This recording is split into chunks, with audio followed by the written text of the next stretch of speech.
So quick roof overview unit number 32. As you can see, some of the shingles are coming off the roof, and some of the granules or the sand is coming off the asphalt shingles.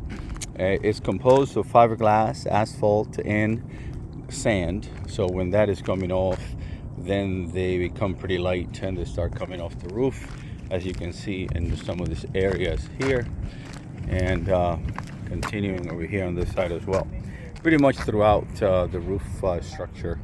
The air conditioning unit is a heat pump.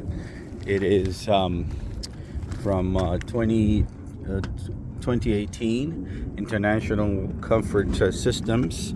So it's going to give us heat and also AC.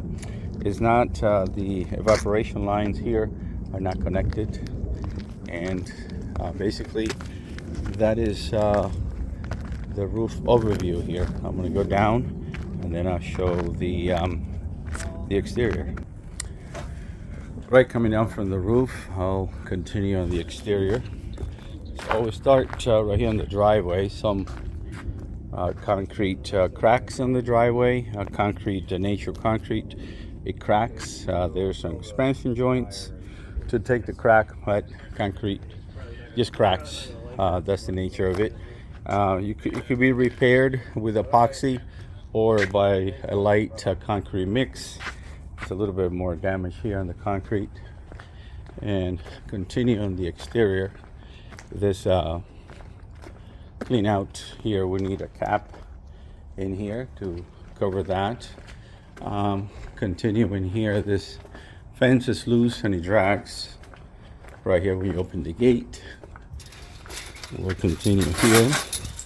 Then these columns, they're recommend to have a bracket, a metal bracket, to keep them off the ground, so they're not in contact with the ground, obviously to protect them against termites and to protect them against damage.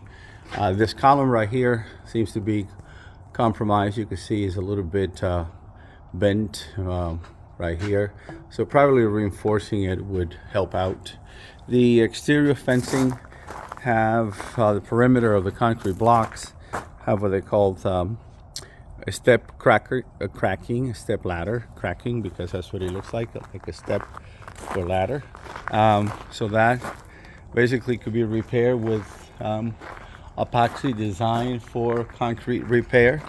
Going on the perimeter here, vegetation in contact with the structure, it's not a good idea to do that. It's recommended that is cut back and trimmed, again, to keep away from termites.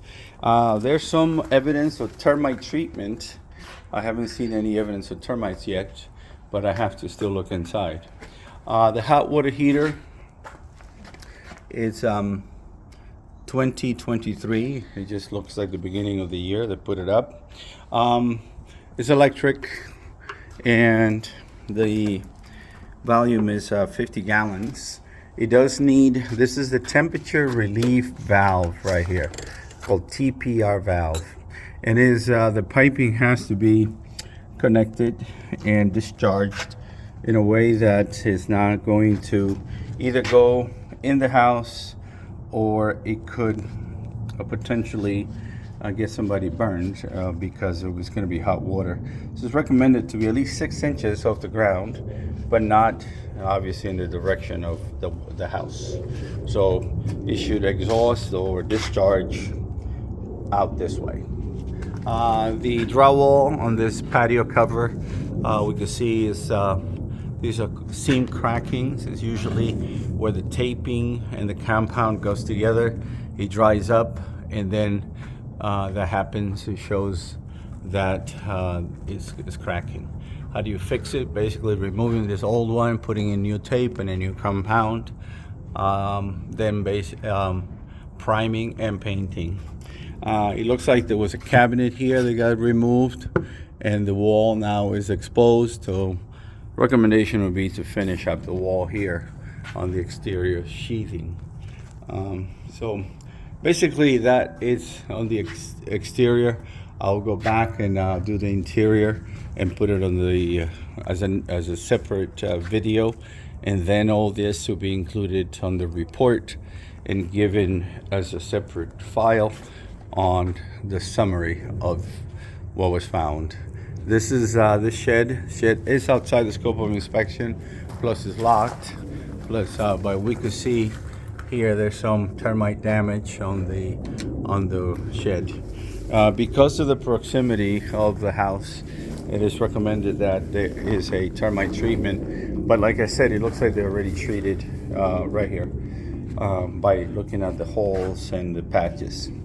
All right, so I hope it helps. I'll do the interior in a little bit.